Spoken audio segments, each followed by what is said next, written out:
here at A&I, we're real proud that we've been able to maintain our workforce, and so they've had their steady checks coming in. And so for us, we always talk about taking care of our employees who do a great job of taking care of us. And so throughout this process, that's been our primary focus is how do we make sure we're taking care of our employees and their families and keeping them safe.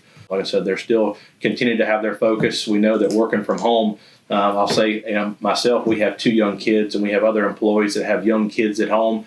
So they're able to still, I guess, do homeschooling, take care of their kids, and not have to worry about at work as much as they have, and know that their job is secure and their paycheck is secure. We're getting back to business. But is it business as usual or business as unusual? My name is Todd Setzer, the CEO here at A&I Fire and Water Restoration. We're based here in Myrtle Beach, South Carolina. I've been here since 1974, and our primary focus is disaster restoration. So you think about things that happen from everyday water losses, dishwasher leaks, to fires that may happen in your home, or even severe items like hurricanes and catastrophe type work. So that's we specialize.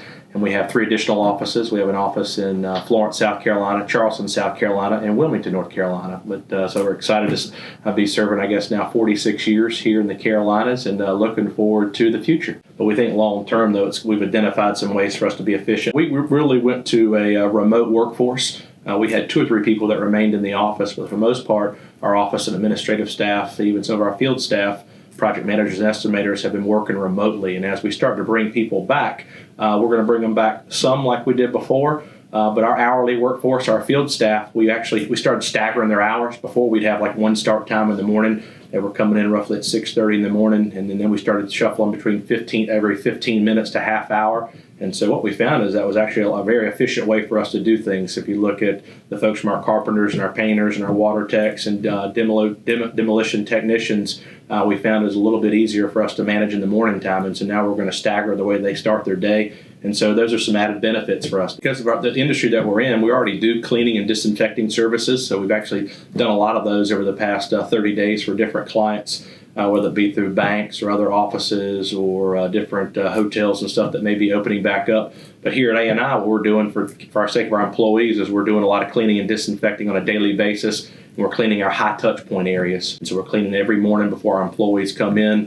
And then we're also doing a weekly fog or, spray here in our office on Friday afternoons. So our employees come back on Monday. They have really a clean office to come to. So we think if we can just minimize, anything that we can do to make our employees feel safe, but minimize any, contaminants in the office, or a way of picking up COVID-19, that's what we're trying to do. Those are things that we're real proud of here. As for being in business for 46 years, we pride ourselves on taking care of our employees.